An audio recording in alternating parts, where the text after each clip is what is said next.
Di video kali ini kita akan belajar tentang identitas fungsi logaritma dari buku paket halaman 264 sampai dengan 273. Jadi pada bagian sebelumnya kita telah belajar karakteristik dari fungsi logaritma. Nah, di bagian ini akan diulang kembali sifat-sifat dari logaritma yang telah kita pelajari di kelas 10. Untuk lebih memahami identitas fungsi logaritma, mari kerjakan eksplorasi berikut. Tujuan kegiatan eksplorasi ini adalah untuk memperlihatkan kembali sifat-sifat logaritma yang telah kita pelajari di kelas 10. Untuk melakukannya, ikuti langkah-langkah berikut.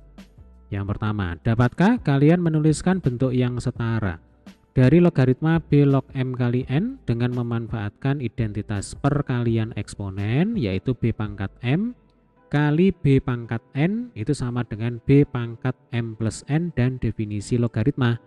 Nah, dulu di kelas 10 kita sudah tahu bahwa bentuk perkalian pada logaritma itu bisa kita nyatakan dalam bentuk penjumlahan ya. Jadi kalau ada B log M kali N, ini akan sama dengan B log M ditambah B log N. Nah, sekarang kita akan buktikan ya.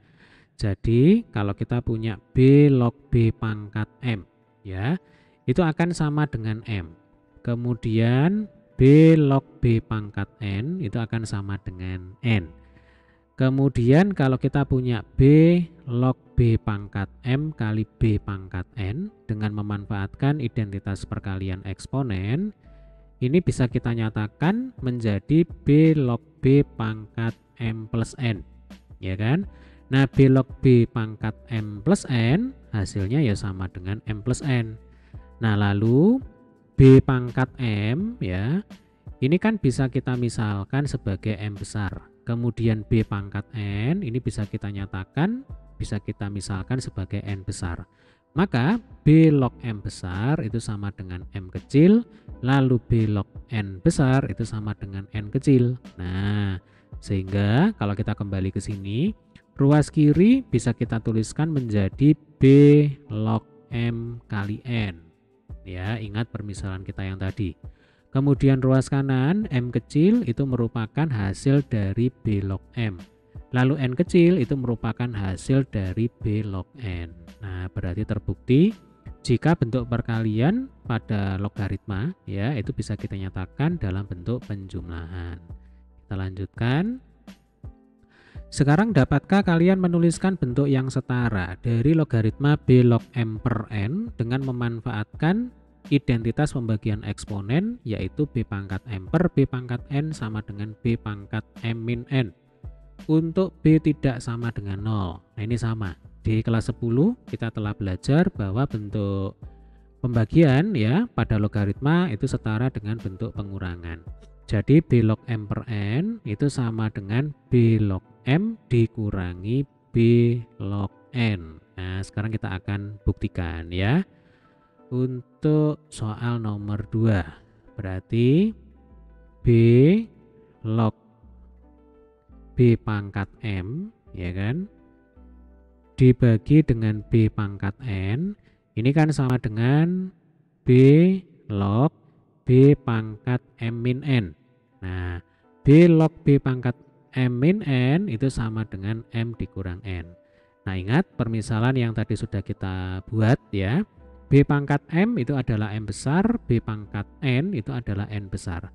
Berarti ruas kiri bisa kita tulis ulang menjadi B log M per N ya. Untuk ruas kanan M kecil itu adalah dari hasil B log M ya. Untuk N kecil itu adalah dari hasil B log N besar. Nah, sehingga terbukti bahwa B log M per N itu setara dengan B log M dikurang B log N gitu ya. Sekarang kita ke nomor 3. Dapatkah kalian menuliskan bentuk yang setara dari logaritma A log M pangkat P dengan memanfaatkan identitas, ini mestinya identitas logaritma.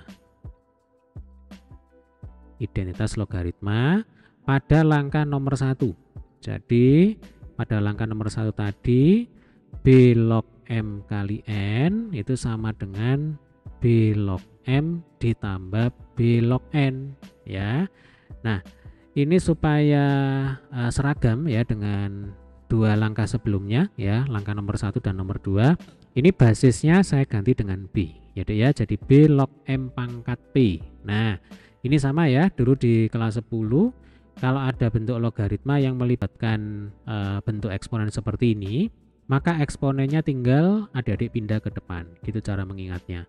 Jadi ini sama dengan P kali B log M ya.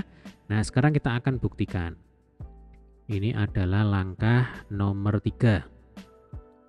Kita tahu bahwa kalau B log M pangkat P itu akan sama dengan B log dalam kurung M kali M kali M dan seterusnya sebanyak P kali. Ya kan? Jadi M-nya itu kita kalikan sebanyak P kali. Nah, bentuk perkalian pada logaritma itu bisa kita nyatakan dalam bentuk penjumlahan. Berarti di sini B log M ditambah B log M ditambah B log M dan seterusnya sampai P kali. Nah, secara matematis ini bisa kita tulis menjadi P kali B log M. Ya, kita menjumlahkan B log M sebanyak P kali. Nah, berarti terbukti bahwa B log M pangkat P itu setara sama dengan P kali B log M ya. Baik, berdasarkan eksplorasi sebelumnya yang telah dilakukan, maka diperoleh identitas logaritma sebagai berikut ya. Ini hanya menekankan kembali ya. Jadi bentuk perkalian pada logaritma itu bisa dinyatakan dalam bentuk penjumlahan. Itu yang pertama. Kemudian yang kedua, bentuk pembagian pada logaritma bisa dinyatakan dalam bentuk pengurangan ya. Kemudian yang ketiga, logaritma yang melibatkan bentuk eksponen, maka eksponennya itu tinggal dipindah ke depan. Nah, sudah gitu aja ya. Jadi B log M pangkat P itu sama dengan P kali B log M. Ya, jelas ya? Baik, kita lanjutkan. Selain itu, terdapat beberapa identitas logaritma yang telah kita pelajari, yang telah kita ketahui di kelas 10, yaitu sebagai berikut. Nah, ini kita langsung ke sini aja ya. Nomor 1, B log M sama dengan A log M dibagi dengan A log B. Jadi kalau kita menggunakan angka ya, kalau kita punya bentuk taruhlah 8 log 64. Nah, ini bisa kita tulis ulang menjadi 2 log 64 dibagi 2 log 8 ya. Jadi kan 2 log 64 berarti kan 2 pangkat berapa sama dengan 64. Berarti kan 2 pangkat 6. Maka 2 log 64 itu sama dengan 6. Ya kan? 2 log 8 berarti 2 pangkat berapa sama dengan 8. Jawabannya adalah 2 pangkat 3. Berarti 2 pangkat 8 sama dengan 3. Nah, 6/3 itu sama dengan 2 ya. Ini cocok dengan 8 log 64. 8 pangkat berapa sama dengan 64? Jawabannya adalah 8 pangkat 2 gitu ya. Oke, kita ke sifat nomor 2. Jika B log M sama dengan B log N. Perhatikan, ini syaratnya basisnya itu harus sama, ruas kiri dan ruas kanan. Maka nanti berlaku M itu sama dengan N ya. Rasanya ini sudah sangat jelas sekali. Kemudian untuk nomor 3 dan nomor 4 ini sebenarnya satu kesatuan ya. Jadi jika B lebih dari 1, basisnya itu lebih dari 1 dan B log M kurang dari B log N, maka berlaku M kurang dari N. Akan tetapi jika B itu terletak antara 0 dan 1. Nah, ini sepertinya salah ketik ya. Dan B log M kurang dari B log N, maka berlaku M lebih dari N. Ya, apa bedanya? Bedanya adalah kalau pada sifat nomor 3 ya, ini tanda ketidaksamaannya di sini tetap. Ya. Kalau pada sifat nomor 4, tanda ketidaksamaannya ini berlawanan ya. Kita gunakan angka saja. Baik, kita ke sifat nomor 3 dulu. Nah, di sini aja ya. Sifat nomor 3 berarti kita cari contoh yang basisnya itu di atasnya 1 ya. Kita pakai yang gampang-gampang saja lah. Berarti di sini 2 log 4 ya. Itu kan kurang dari 2 log 8. 2 log 4 itu 2, 2 log 8 itu 3 ya. Maka di sini terlihat bahwa 4 kurang dari 8 ya, cocok ya. Jadi tanda ketidaksamaannya di sini tetap. Kemudian untuk sifat yang nomor 4 ya, kalau kita punya setengah log seperempat ya, itu kan kurang dari setengah log 1/8, sebab setengah log seperempat itu 2, setengah log seperdelapan itu 3. Nah, terlihat bahwa seperempat itu lebih dari 1/8. Nah, di sini terlihat ya bahwa kalau basisnya itu antara 0 dan 1, berarti bilangan pecahan antara 0 dan 1, maka tanda ketidaksamaannya di sini itu berlawanan. Tetapi kalau basisnya itu lebih dari 1, maka tanda ketidaksamaannya di sini adalah sama, ya, tidak berlawanan. Gitu maksudnya. Oke, kita lanjutkan. Nah, kita sudah mengetahui sifat-sifat dari fungsi logaritma. Untuk memahami lebih dalam dari sifat-sifat tersebut, amati contoh berikut ya. Ini ada 2 contoh soal. Jika fx sama dengan log x, tentukan nilai y sehingga f80 ditambah fy sama dengan 4. Oke, di sini sudah ada alternatif penyelesaian ya. Langsung aja kita baca dulu ini. Jadi karena f80 plus fy sama dengan f80y. Nah, mungkin ini kurang jelas ya. Coba perhatikan. F80. Nah, F80. Berarti ini adalah log 80 karena fx sama dengan log x ya. Kalau fy ya berarti log y. Nah, kalau f80 ditambah fy berarti log 80 ditambah log y ya. Kita ikuti saja. Coba ini saya rapikan. Log 80 ditambah log y katanya sama dengan 4. Nah, bentuk penjumlahan pada logaritma itu bisa kita ubah dalam bentuk perkalian. Jadi di sini log dalam kurung 80 kali y sama dengan 4. Nah, sesuai dengan definisi logaritma, ini kan 10 log sekian ya, 10 log sekian sama dengan 4. Berarti sekian ini sama dengan 10 pangkat 4 kan gitu. Ya. Sekiannya tadi adalah 80y. Nah, 80y ini sama dengan 10 pangkat 4, maka y sama dengan 10 pangkat 4 dibagi 80. Loh, kan sama. Ya kan? Kalau dihitung hasilnya nanti akan sama dengan 125. Oke, lanjut ke soal kedua. Jika fx sama dengan 3 log x, nilai dari F5 berarti 3 log 5 mendekati 1,46, tentukan F75. F75 berarti 3 log 75. Nah, 3 log 75, 75 itu kan 3 kali 25. Ya, bentuk perkalian bisa dinyatakan dalam bentuk penjumlahan, yaitu menjadi 3 log 3 ditambah 3 log 25. Nah, 3 log 25 itu sama dengan 3 log 5 kuadrat. Ya kan? Pangkat 2 ini bisa kita pindah ke depan sini. Nah, jadinya 3 log 3 itu 1. Lalu 2 kali 3 log 5 berarti 2 kali 1,46 ya. Hasil akhirnya sama dengan 3,92. Oke, kita lanjutkan dengan soal mari mencoba.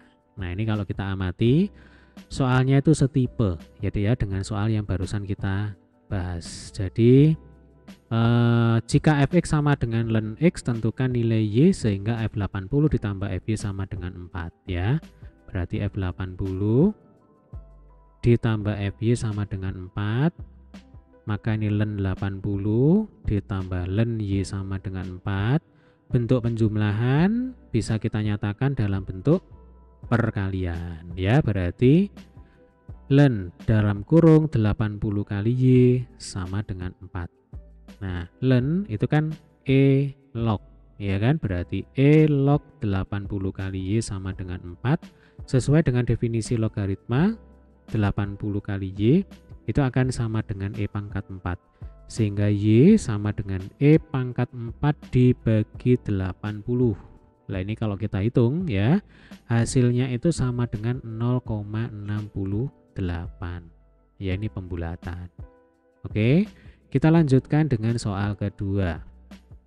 Jika fx sama dengan 2 log x, f3 diketahui 0,63, tentukan f18. Berarti f18 itu adalah 2 log 18 ya. 2 log 18 itu setara dengan 2 log 9 kali 2. Berarti bentuk perkalian bisa kita ubah dalam bentuk penjumlahan. Kita punya 2 log 9 ditambah 2 log 2 ya. 2 log 9 itu adalah 2 log 3 pangkat 2 ya. 2 log 2 itu 1. Maka pangkat 2 di sini bisa langsung ada dipindah ke depan. Jadi ya. Sehingga ini akan sama dengan 2 kali 2 log 3 ditambah 1 berarti 2 kali 0,63 ditambah 1. Nah, ini kalau kita hitung ya, hasilnya itu akan sama dengan 2,26. Bagaimana sampai sini bisa dipahami ya? Nanti jika ada pertanyaan boleh tulis di kolom komentar ya. Kita lanjutkan dulu. Pemodelan fungsi logaritma. Di awal subbab kita telah melakukan suatu aktivitas eksplorasi yang menarik, yaitu eksplorasi yang menuntun kita untuk memahami pentingnya belajar logaritma. Fungsi logaritma banyak dimanfaatkan dalam berbagai penerapan kehidupan sehari-hari. Salah satu kegunaannya adalah memprediksi penyebaran virus COVID-19 seperti pada contoh berikut. Contoh 5.8 ya. Pada pengantar subbab ini sudah dijelaskan bahwa dalam upaya untuk menekan penyebaran virus COVID-19, setiap orang diharapkan membatasi interaksi secara langsung dengan orang lain. Mengapa? Misalkan virus COVID-19 akan mampu membelah diri dalam setiap 30 menit di tenggorokan orang yang terinfeksi COVID-19. Nah, jika awalnya terdapat 2 virus ya, lama waktu T dalam jam yang dibutuhkan virus tersebut untuk menjadi sebanyak N ditentukan dengan rumus berikut. Nah, jadi istilahnya ini adalah model matematisnya. Jadi ya, yang menghubungkan antara jumlah virus yang mereplikasi ya terhadap waktu yang dibutuhkan. Nah, yang ditanyakan di sini adalah berapa lama waktu yang dibutuhkan virus COVID-19 untuk berkembang menjadi 1 juta virus, untuk bereplikasi menjadi 1 juta virus. Berarti yang ditanyakan di sini adalah T kecil, yang diketahui adalah N besar. Oke, alternatif penyelesaian. Perhatikan bahwa waktu yang dibutuhkan untuk virus COVID-19 menjadi sebanyak 1 juta virus COVID-19 adalah, ini tinggal dimasukkan saja ini angkanya, log 1 juta per 2 kuadrat dibagi log 2. Nah, 1 juta dibagi 2 itu 500.000. Berarti log 500.000 pangkat 2 dibagi log 2. Pangkat 2 ini bisa kita pindah ke depan. Ya, maka nanti ini kalau kita tulis ulang ya, ini akan sama dengan 2 kali log 500.000. Nah, seperti ini dibagi log 2. Nah, log 500.000 dibagi log 2 itu sama dengan 2 log 500.000. Jadi 2 kali 2 log 500.000. Nah, jadinya seperti ini. Ya, kalau dihitung mendekati 2 kali 19 mendekati 38 jam. Jadi, dalam waktu 38 jam, virus COVID-19 akan berkembang menjadi 1 juta virus. Agar dapat menekan penyebaran virus COVID-19, kita harus tetap selalu berada di rumah. Ya, ini relevan dulu ketika tahun 2020, yaitu ketika bangsa kita menghadapi pandemi COVID-19. Oke, kita lanjutkan. Soal mari mencoba dengan memanfaatkan bentuk model fungsi logaritma tentang pertumbuhan virus COVID-19 pada contoh 5.8. Berapa banyak virus COVID-19 dalam waktu 30 hari? Berarti di sini yang diketahui itu adalah T kecil, ya Dek ya. Nah, T kecil mestinya harus dinyatakan dalam jam. Berarti karena T-nya sama dengan 30 hari dan 1 hari itu kan 24 jam. Maka T kecil itu sama dengan 30 dikalikan dengan 24. Nah, ini satuannya sudah berubah menjadi jam. Kemudian tinggal kita masukkan ke rumus. Jadi 30 kali 24 sama dengan log N per 2 kuadrat dibagi log 2. Oke. Pangkat 2 seperti biasa bisa kita pindah ke depan. Jadi 2 log dalam kurung N per 2 dibagi log 2. Ya, ini kan 30 kali 24. Nah, ini bisa kita coret ya, kita sederhanakan ini 15. Kemudian kita kali silang gitu ya. 15 kali 24 kali log 2 sama dengan log n per 2. Nah, 15 kali 24 itu kalau kita kalikan gitu ya, 15 kali 24 itu sama dengan 360 ya, berarti di sini log 2 pangkat 360 sama dengan log n per 2 ya. Karena ruas kiri sama dengan ruas kanan, kemudian ini basisnya sama, yaitu sama-sama 10, maka nanti berlaku 2 pangkat 360 itu sama dengan n per 2. Sehingga n sama dengan 2 kali 2 pangkat 360. Ingat, identitas perkalian bentuk eksponen, ini kan 2 pangkat 1. Berarti 2 pangkat 1 kali 2 pangkat 360 itu sama dengan 2 pangkat 361. Nah, ini kalau kita hitung ya dengan menggunakan kalkulator, ini saya dapatkan sebesar 4,69 sekian-sekian ya, dikalikan dengan 10 pangkat 8. Nah, ini jawabannya. Ya. Jadi kita akan menjumpai virus COVID-19 sejumlah 4,69 kali 10 pangkat 8 pada penderita atau pada orang yang terpapar virus COVID-19 selama 30 hari. Nah, kira-kira begitu caranya ya. Baik, kita lanjutkan. Sekarang contoh 5.9 ya, kekuatan kata sandi, kekuatan password. Nah, sebuah kata sandi atau password terdiri atas 3 angka yang dipilih dari 0, 1, 2, 3 sampai 9 ya yang akan dibentuk. Berapa besar entropi kata sandi tersebut? Berapa banyak percobaan yang dibutuhkan untuk menghabiskan semua kemungkinan pencarian kata sandi tersebut? Ya, di sini sudah ada alternatif penyelesaian.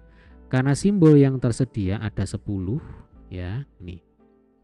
Dari 0 sampai dengan 9 itu berarti ada 10 simbol ya. Dan panjang kata sandi terdiri atas 3 angka ya, di sini L sama dengan 3. Maka entropi dari kata sandi tersebut adalah H sama dengan 2 kali log 10 per log 2. Hasilnya sama dengan 6,644 bit ya, ini binary digit ya, singkatan dari binary digit. Berarti sebelum kita lanjutkan, maka model matematis yang menggambarkan entropi dari sebuah kata sandi atau dari sebuah password itu bisa kita tulis seperti ini. Jadi H ya kan sama dengan L dikalikan dengan log n dibagi dengan log 2. Jadi H di sini adalah entropi, kemudian L itu adalah panjang kata sandi ya, panjang password yang diinginkan, kemudian n itu adalah simbol yang tersedia. Oke, kemudian dibagi dengan log 2. Baik, kita lanjutkan. Dengan demikian, banyaknya pencarian yang dibutuhkan untuk menghabiskan semua kemungkinan adalah 2 pangkat 6,64 ya, 2 pangkat 6,644 ini mestinya ya, mendekati 99,7 ya, mendekati 100 percobaan. Ini untuk membobol password. Nah, kira-kira seperti itu pengertiannya ya. Sehingga model matematis yang bisa kita gunakan untuk menghitung banyaknya pencarian yang dibutuhkan kira-kira seperti ini. Jadi P itu adalah banyaknya percobaan. P sama dengan 2 pangkat H ya, 2 pangkat entropi.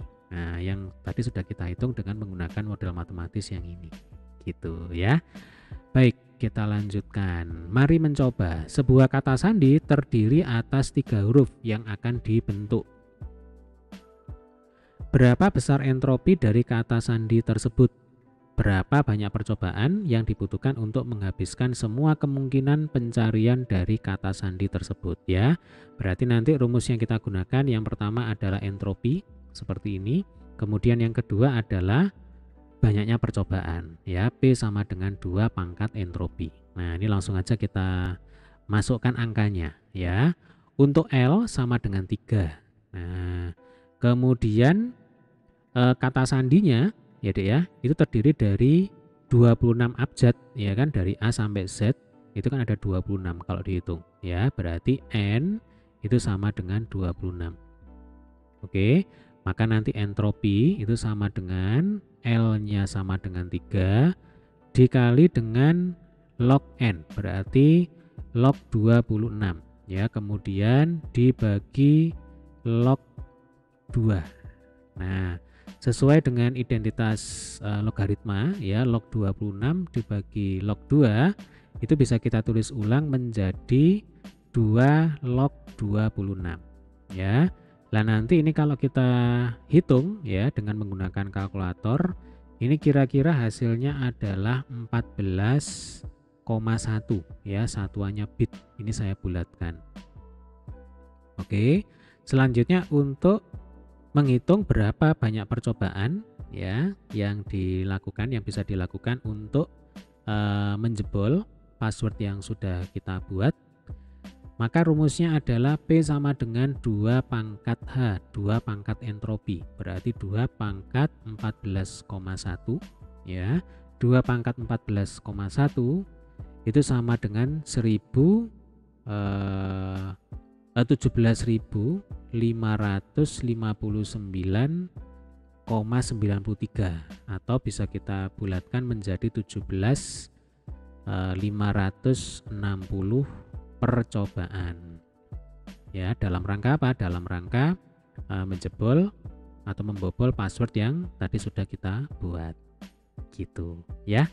Oke, kita lanjutkan saja.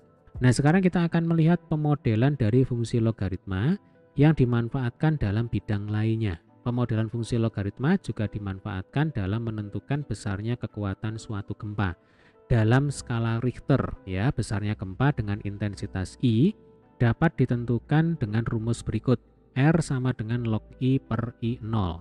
Dengan I0 adalah intensitas dari suatu gempa yang hampir tidak terasa atau disebut sebagai intensitas tingkat 0. Untuk lebih memahami bagaimana pemodelan suatu fungsi logaritma dalam menentukan kekuatan suatu gempa, perhatikan contoh berikut, ya. Kita punya contoh 5.10. Gempa bumi yang terjadi di Haiti tahun 2010 memiliki intensitas 10⁻⁷ dibandingkan dengan gempa bumi tingkat 0. Berapa skala Richter kekuatan gempa tersebut, ya? Oke.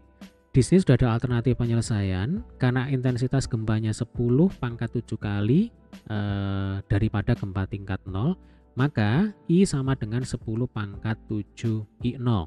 Dengan demikian, nah ini tinggal kita masukkan ke rumus, ya Dek, ya. Jadi I itu sama dengan 10⁻⁷ I0, berarti kan I0-nya boleh dicoret, sehingga nanti log 10⁻⁷ itu hasilnya sama dengan 7, gitu, ya.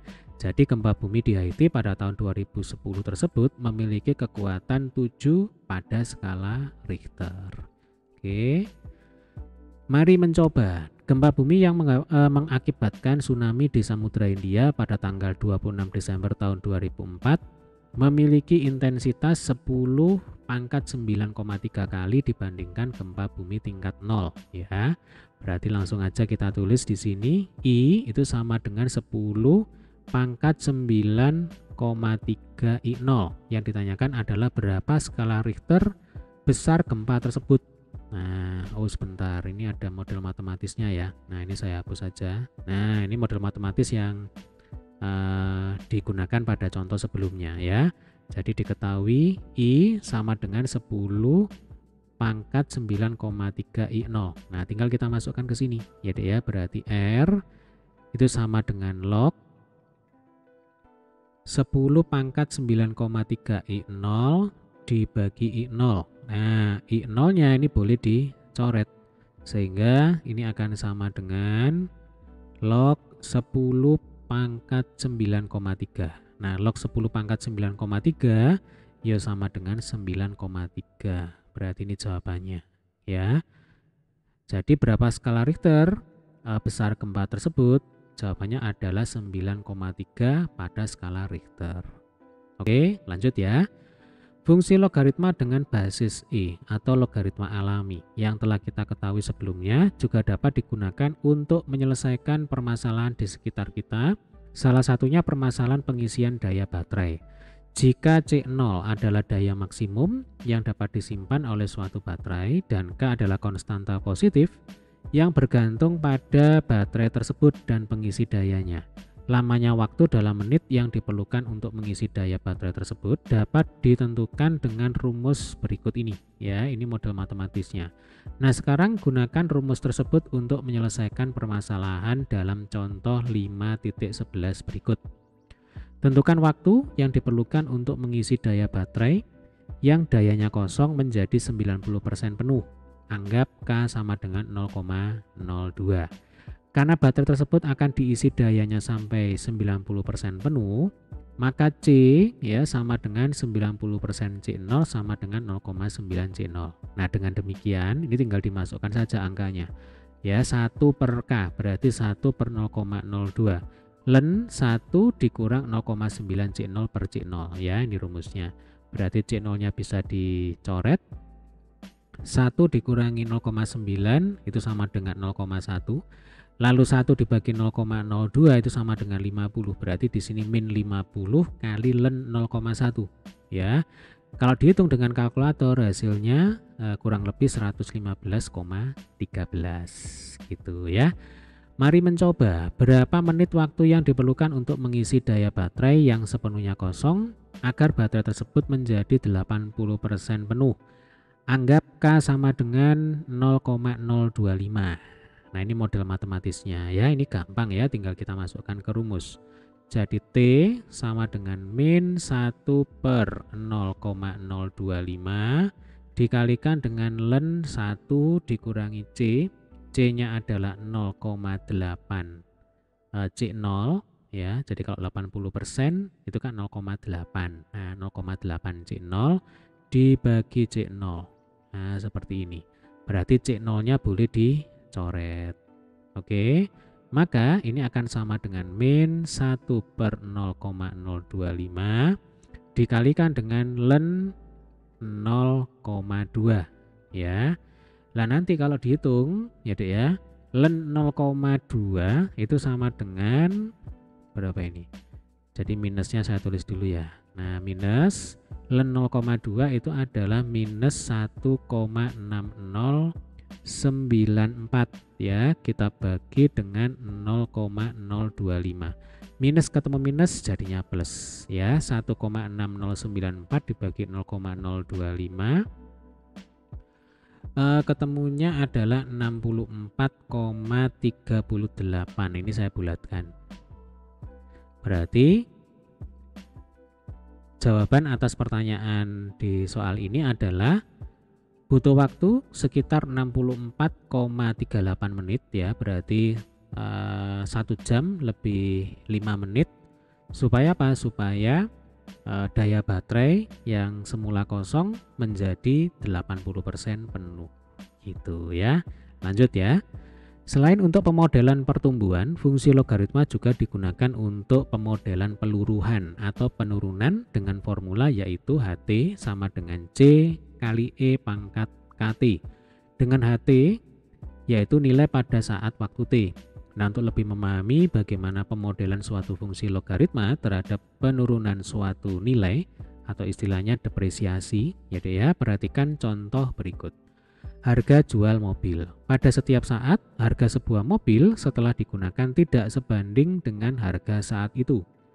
Jika harga mobil baru 200 juta rupiah dan setelah 5 tahun menjadi 100 juta rupiah, tentukan harga mobil setelah 10 tahun digunakan. Nah, ini alternatif penyelesaian. Perhatikan bahwa H0 ya sama dengan 200 juta dan H5 sama dengan 100 juta. Jadi H0 itu artinya harga awal ya. Kemudian H5 itu artinya harga mobil setelah digunakan selama 5 tahun. Ya. Jadi H0 200 juta, setelah digunakan 5 tahun H5 sama dengan 100 juta. Akibatnya diperoleh untuk H0 sama dengan 200, maka 200 sama dengan C kali E pangkat 0 ya. E pangkat 0 itu 1, berarti C itu sama dengan 200 ya. Ingat tadi model matematisnya seperti ini. Nah, ini HT sama dengan C kali E pangkat KT. Nah, sekarang C-nya sudah ketemu. Ya, yaitu 200. Nah, selanjutnya tinggal kita gunakan data yang kedua. H5 katanya sama dengan 100, berarti 100 sama dengan 200 kali E pangkat 4K. Ya, sekarang kita akan cari K-nya itu berapa. Ya, akibatnya E pangkat 4K itu sama dengan setengah. Jadi nolnya dicoret kiri dan kanan, berarti kan setengah. Nah, setengah sama dengan E pangkat 4K. Ya. Nah, artinya 4K itu sama dengan ln setengah. Nah, ini sesuai dengan definisi logaritma. Dari hasil tersebut, maka diperoleh harga mobil setiap saat T adalah HT sama dengan 200 kali E pangkat 1/4 ln setengah kali T. Ya, atau 200 kali E pangkat minus 0,173 T. Jadi 1/4 kali ln setengah kalau dihitung kurang lebih minus 0,173 gitu ya. Nah, jadi harga mobil setelah 10 tahun digunakan adalah, nah tinggal dimasukkan di sini, H10 sama dengan 200 kali E pangkat minus 0,173 kali 10, kurang lebih hasilnya adalah 35,46 ya, yaitu kalau dibulatkan sekitar 35 juta rupiah. Baik, soal mari mencoba. Setelah berapa tahun penggunaan mobil tersebut tidak akan mempunyai nilai jual lagi. Ya, tidak akan mempunyai nilai jual lagi berarti HT itu sama dengan 0. Ya, coba aja kita kerjakan di sini. Model matematisnya adalah HT sama dengan 200 kali E pangkat minus 0,173 T. Yang ini tadi, ya kan? HT sama dengan 0, berarti 0 sama dengan 200 kali E pangkat minus 0,173 T. Nah, 0 dibagi 200 itu sama dengan 0, berarti 0 sama dengan E pangkat minus 0,173 T. Ingat tujuan kita di sini adalah menghitung T, ya kan? Berapa tahun itu artinya waktu, artinya T. Maka yang bisa kita lakukan adalah ruas kiri ini kita ln kan, jadi ln 0 sama dengan ruas kanan ini berarti ln E pangkat minus 0,173 T. Nah, berapa ln 0? Ln 0 ini tidak terdefinisi, ya Dek ya. Jadi kalau ruas kanan ln E pangkat min 0,173 T itu ya sama dengan minus 0,173 T, ya kan, dikalikan dengan ln E itu 1, nggak perlu ditulis. Lah masalahnya ruas kiri ini tidak terdefinisi. Nah, ini tidak terdefinisi. Nah, artinya dari sini kita bisa simpulkan bahwa T, ya, kita juga tidak bisa menghitung ini T-nya itu berapa. Jadi T sama dengan tidak terdefinisi. Ya, T sama dengan tidak terdefinisi. Atau biasanya ini kita anggap mendekati tak terhingga gitu ya. Jadi setelah berapa tahun penggunaan mobil tersebut tidak akan mempunyai nilai jual lagi? Jawabannya adalah tidak terdefinisi atau mendekati tak terhingga. Ya. Baik, di video selanjutnya.